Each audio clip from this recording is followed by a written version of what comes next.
It's almost time for AEW's annual Wrestle Dream, this time taking place in St. Louis, because they killed Washington State as a live event market with that bullshit of a finish for last year's main event. You don't believe me? I was fucking there. I saw it. I felt it. And everybody was like, this is some bullshit. But before that, I gotta talk about this. I'm John Renton with my review of AEW Dynamite and AEW Collision from the cable Jeffrey Dahmer Arena in Independence, Missouri, just a short distance from St. Louis, where Sam Muchnick's ghost is going to rise from its watery grave. I don't think he actually drowned. I think he just died of natural causes. And tell Tony Khan how to book. But yes, it's a 3-hour tour, a 3-hour... And, what? I'm awake. I'm sorry. It was more like a 3-hour snooze fest. Look, the show did what it needed to do. And my predictions for Wrestle Dream, by the way, will come up right after this. Yes, I am watching this. I was able to post this video right after the show was done because due to a schedule change from September 27th all the way to October 29th, essentially, I was able to watch last week's episode of Dynamite live, this week's episode of Dynamite live, and next week's. So, unless there is a change in November, I will not be watching Blood and Guts live, which is probably a good thing because I might have an aneurysm with all the things I'm going to say. But yeah, there were a lot of multi-person matches on this, and it did what it needed to do. But this is more proof that the wheels seem to be coming off creatively. I will say this, I get more out of AEW weekly programming than I get out of WWE, but they got some things to work on. So, the arena has a 5,800 seating capacity. According to WrestleTix, they had like 2,700. Maybe they got to 3,000 people. I don't know. The crowd, at times, was at least lively. And the last time they were there for Dynamite on the 20th, or on the 10th, rather, of October of 2023, they had 3,621 people. Excalibur, Danielson, and Shivani were on commentary because, unfortunately, Taz had to have shoulder replacement surgery. I hope that he makes a full recovery. You have Ian Riccaboni, Caprice Coleman. You have other people that are agents that could possibly be, commentators.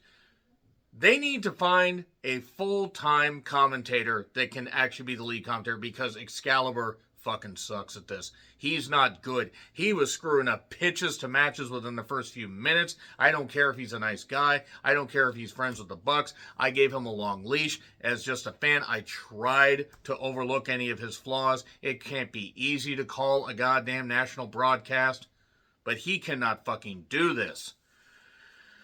So anyway, Jack Perry will have Omega's back apparently because Ibushi broke his femur and will be out for at least a year to basically recover from that, and then a year to get back in the ring. Ibushi is not much far off from my age, and has had a lot of injuries.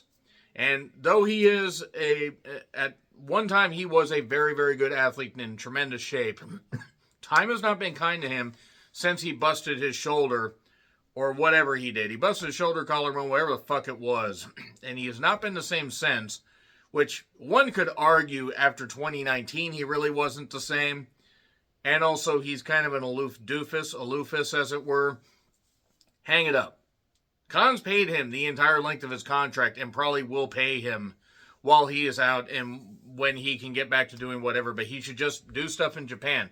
He's going to be like 45 or whatever when he comes back, maybe 46. There's no need to do this. So, in the back, Renee is trying to have Statlander and Tony Storm have some decorum, as it were, and Statlander, for whatever reason, starts stripping off her clothes. Oh, do go on.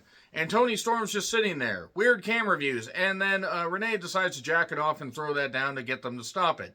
She takes her jacket off. I run a clean show. And this verbiage, look, Statlander is a capable talker. Tony is an amusing gimmick, whatever. I don't know what that verbiage was with Statlander, but it didn't work. Why is everyone so horny? They basically say, oh, we're done with this interview, meet me in the ring. And then boom, they're in the ring and they brawl. That was the first 5 to 7 minutes of this show. But Tony did not waffle her with the belt. And Jack Perry is seen backstage whittling. Why? Why does he have a knife? Is it because he got choked a little bit in Wembley and now he feels he needs to have a knife? Luchasaurus just snarls. And, okay, it's going to lead to, it's hype for a 6-man match later. So, we get Shelton and Bobby with MVP in the corner against the Demand. I kind of demand that Bishop Khan be given a singles run because I'm sorry, but Toa Leona, he's fine in a tag team. He's not that good otherwise. Ricochet is in the corner. They're going to have a trios match, which gets turned into a trios tornado match a little bit later on for the pay-per-view. Why are they facing each other here? You have a roster that just sits at home for months, Tony. Whatever. Just run a package. I really don't think they need to do this, but okay. At least Bishop Khan looks like a star. I'll give him that much. Later, Ricochet gets clobbered. Shelton still can do that high leap onto the goddamn ropes and do that throw, and that is incredible. But then the cane got introduced and caused a distraction. Ricochet hit the spirit gun, little forearm thing. But then it would lead to a 3 count after Ricochet got waffled, and then we got more cane shots, and it's not the first time the Hurt Syndicate got pinned, by the way. Maybe on Dynamite, but I could have swore that MVP took the pin at All Out. I could have completely misremembered that. But anyway, there you go. So that's the first match. Oh, and then they show clips of Moxley as part of the AEW table panel. And then Darby attacked him. And then this. And I'm sorry, this is one of the worst things that I have seen on any program. This is just as bad as some of the WWE pandemic stuff. This is as bad as some of the cinematic stuff that AEW did. Darby apparently is in jail. And the smallest jail ever. It's like a holding cell thing where you can communicate with people. And I know I'm not expecting it to be professional audio, but dear God, it sounded like they were both robotic. It sounded like Moxley was legit robotic, and it was infuriating. So this was just infuriatingly awful. This did not make me want to see the fucking thing. They were trying to make it like Batman and the Riddler, or Batman and the Joker from The Dark Knight Rises. As far as I'm concerned, whoever came up with the Death Riders can end up like Heath Ledger for all I fucking care. Is that mean? Yeah, that's fucking mean. I'm trying to not yell. I know I got angry with last week's review. I know I've gotten angry about the Death Rider stuff. But this is just infuriatingly dragged out. It's not good. It has never been good. It hasn't been. I'm going to try to not get angry, but this is just not good. And somebody commented, and I'm not knocking this person at all. I forgot to write down their name. They mentioned, and they're right, I did get very upset. Swerve will be coming back. Okay, Swerve comes back and does what? They're going to involve him with the Death Riders again? It was Okada that took out his knee, by the way. I just want to say, sure, he could be going to get revenge for Will Ospreay, who, by the way, is out for a year, at least. There is no way Will is back any sooner than goddamn August, with all the injuries he has.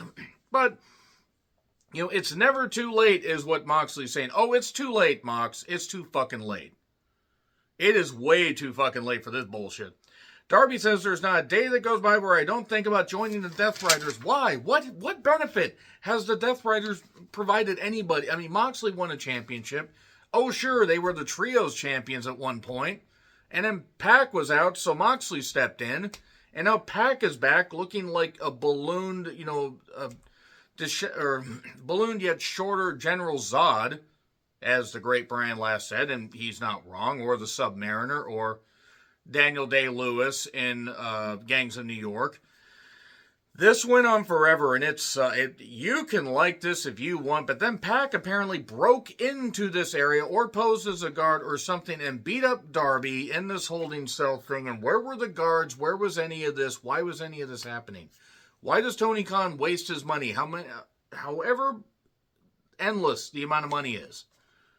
It's not my money, so I don't really give a shit, but this is just such a waste of resources for a feud that has not been all that good, and this is basically going to have to end in dismemberment to justify all this stuff.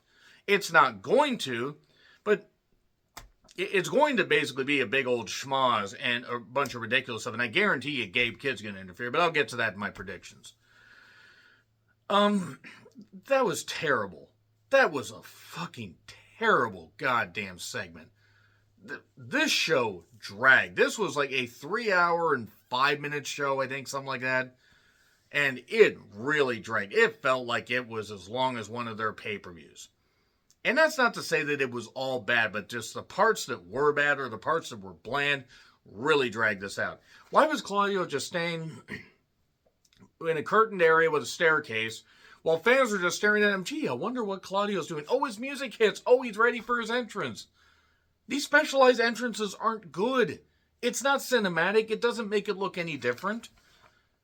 And I don't care that Claudio faced off against Roddy, and I don't care that they both can work. It was well wrestled, but what does it matter? Claudio doesn't mean shit.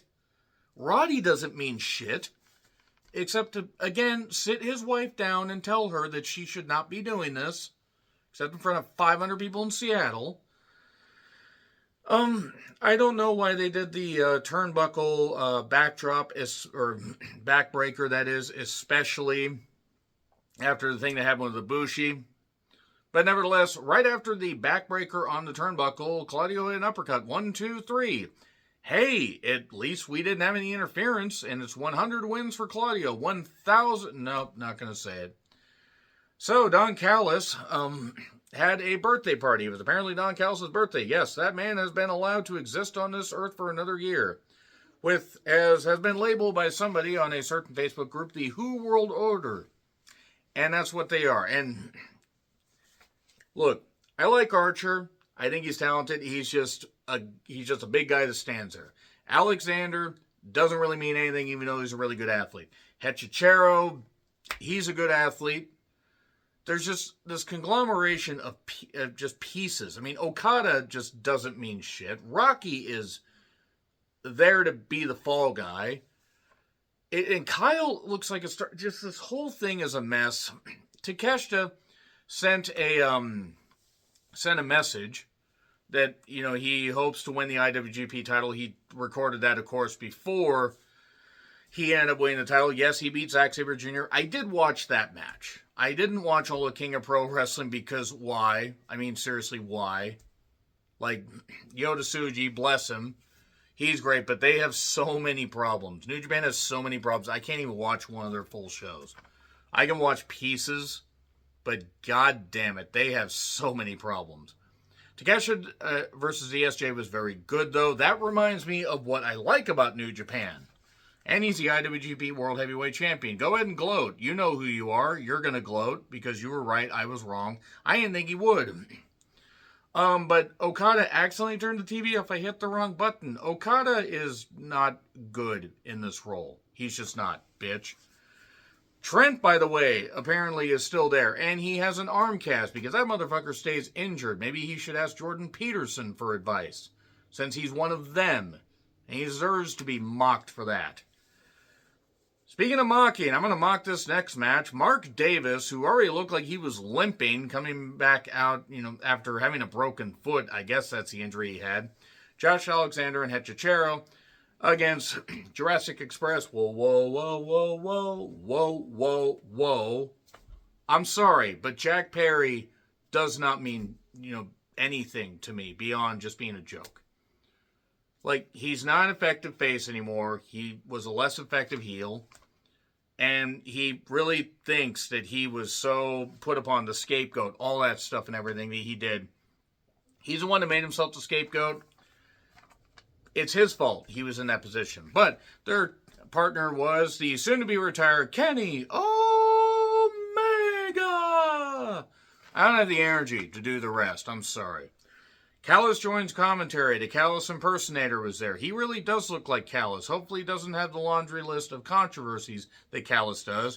Kenny was over. Rick Knox is the worst motherfucking referee that I have seen in at least 40 years. There were referees in Dallas and World Class, by the way, that could not even get down and count. There were commission referees in New York that were so old that prohibition hadn't even happened when they were in their elderly years. And Rick Knox is terrible and should not be allowed to be a referee on a national broadcast. There's a pecking order in life. I can't go to the International Space Station. I can't go, into a government facility and do great gene splicing or whatever, and Rick Knox can't be a referee. And somebody needs to sit him down and say that. Tony Khan needs to be a boss and basically say, no, we can't do this anymore. So, lots of leg targeting on Omega. By the way, we're not having Omega versus Andrade at Wrestle Dream because apparently Andrade has a match for CMLL, I guess. Jack Perry took the bullet for Omega. Unfortunately, it wasn't a real one. And a stuffed pile driver on Kenny. And, then the Doomsday device on Hechicero. Why couldn't you just pin Alexander? Are they really going to try to make Alexander mean something because he broke Ibushi's leg? You're going to try to ride this wave for 2 years? Whatever. The Bucks run in. Who cares about any of this elite stuff? It wasn't good to begin with. It's not good now. Jamie Hayter took on Sky Blue. Julia was in the corner of Sky, that is. Both these ladies do have good looks. And I mean that as far as being, on camera, personas. Sky is about where she's going to be. Hayter has lost all the momentum she ever had. And I know it's been injury after injury. I get it. That injury where she was taken out and lost her championship and was gone for so long didn't help. Sky landed hard on the floor. I hope she's okay because she really was screaming in pain. I don't know if she was just necessarily selling or if it really hurt. And Haterade 1, 2, 3. And Tekla appears on screen. Or Tekla, whatever. Her English is not bad considering I believe she's Austrian, if I remember right. I think she's Austrian. God, no, actually I probably got that wrong. But toxic to the core. And there you go. So she's, that actually might be one of the best matches because it won't be just for a championship. It'll be something where these two women go out and have some really good shit. Oh, Mercedes promo. She's the longest reigning TBS champion in history. Good for her. So Hangman joins commentary for the OPPs. Yeah, you know me. Samoa Joe, Hobbs, and Shibata in his new brain. Against LFI, that was Roosh, the Meat, Mortos, and Dralistico. With Sammy. Why is Sammy still on this television program? It's the Trios Championship match. Oh, look, the Beast of Monet, the Meat Mortos, is in the main event. A choke on Dralistico won it. You really think I'm going to care much about this? This was just multi-man, just insanity. Multi-man stuff, and I get it. I get the point. They don't want to have some people go long, and I know why they did this. I'm actually surprised they didn't have the OPPs lose here. But it is what it is. Oh, post-match brawl. God, that never happens in AEW. And Hangman ends up joining to help. And then Joe and Hangman stare menacingly and ooh. So, yeah, that's pretty much it for Dynamite. Let's go to Collision. Okay, so O'Reilly and Orange Cassidy took on Yuta and Garcia with Shafir. Are you fucking kidding me? Why did this get more than 5 minutes? Why did this match exist on television? Wheeler Yuta is one of the worst wrestlers that they have signed. I don't care if he can do the moves. He is one of the worst investments they've had. Garcia, you take your dance and shove it up your fucking ass. He's a waste of space. And I don't care if he can do the moves. They signed him for a number of years, so I'm glad he's getting paid. Tony Khan can just pay people whatever. But you cannot tell me that Shafir, and if Shafir, Yuta, and Garcia were gone from television for 6 months, you cannot tell me that this product would be any worse off. There was no goddamn reason for this to exist. Cassidy did the Garcia dance. Here's Moxley in the crowd. Good God, interference. Claudio shows up. Why? Just why? Nobody wants to see this anymore. Like, nobody does. And there are people that, since Moxley won the championship, they're trying to praise the Death Riders. Oh, well, it's not that bad. Okay, yeah, Jim Jones's people said that the same way. The Heaven's Gate people said that same way, and hopefully it ends up with the same result of the Death Riders fans. Kyle got pinned in a post-match brawl, and this is the dumbest things. Because I see what they're trying to do with the jail thing. But see, Darby did the stuff that he did, and that was in Jacksonville. In Jacksonville to Independence, Missouri, even if you were on a rocket ship, would still take a bit. So, if he was in jail in a holding cell in Jacksonville somewhere, how did he get to Independence, Missouri? I know this is probably pre-taped, but still, guess Darby wasn't a flight risk because Darby's music hits and he's all bloody and people beat him up. They wanted Yuta and Garcia. Like, they mean a tinker toll shit. Like, they could beat anybody up. There were people in the crowd at WrestleDream last year they couldn't beat the shit out of. Especially Yuta. That waste of goddamn disease foreskin. I despise that Wheeler Yuta exists on this program. He can exist in this world for all I care, hopefully away from me not breathing anywhere near the same amount of oxygen I do. Give him half. Waste of space. But this bullshit, this stuff going on with it. Darby gets beat up, but he's smiling because he likes the pain. Do not give Darby the AEW World Championship. No, just don't. Just don't. Don't give him any more championships. If this is how they're building it, yes, he'll beat Moxley. God, I hope he beats Moxley. This is going to go to blood and guts, though. Just end the Death Riders, please. I am begging Tony Khan to pull his head out of his fucking ass and out of the snowplow and just please end this shit.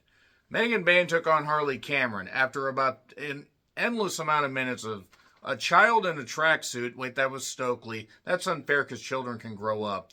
And then FTR talking. Megan, do not. Just don't. Put the mic in the hands of capable people and just work on your mic skills off camera. Willow and Jet Speed and Harley show up on the screen, and then Willow and Jet Speed show up because it's a pre-tape, a surprise. And then Megan beat Harley, and I mean, it wasn't an awful match, but it was just a standard match because this is Collision. It's a 1-hour Collision. And Megan won with the Liger Bomb, running Liger Bomb, which is a better finish than what she usually does. Just anytime you show the Death Riders for that amount of time and you show this, and I like FTR as a team. I like the fact that they're heels, but this isn't working for me. I thought it would work with Stokely. It hasn't. Eddie and Hook will be at WrestleDream. Who are they facing? I don't know. Evidently they don't either. As of this recording, I don't know. So, they're trying to reunite the Acclaimed. Because Max Caster apparently is an idiot, and Anthony Bowens was given fancy music, and they didn't feature him. Okay. And then Kyle Fletcher, that is, Lance Archer and Rocky Romero took on Mark Briscoe and Bro Dito. Referee Rick Knox once again screwing it up because he's a bad person. And his parents, if they weren't long dead, could probably, be charged with capital crimes for producing him. Yeah, Rocky got pinned. That's who got pinned. And then L. Colon showed up. I know what his name is. Well, he's a colon. An impacted colon. And then Okada hit Brodito with the Rainmaker because we're getting that match at WrestleDream. That's it. Went longer than I expected. I'm going to try to not get angry during WrestleDream, but no promises. They need to do the right thing. But I'll tell you about that when I do my WrestleDream prediction. So let me know your thoughts in the comments. Like, share, subscribe. Twitter, Letterboxd, Blue Sky handles in the description. I'm John Ritlin, and until I'm back in a few minutes, happy trails to you.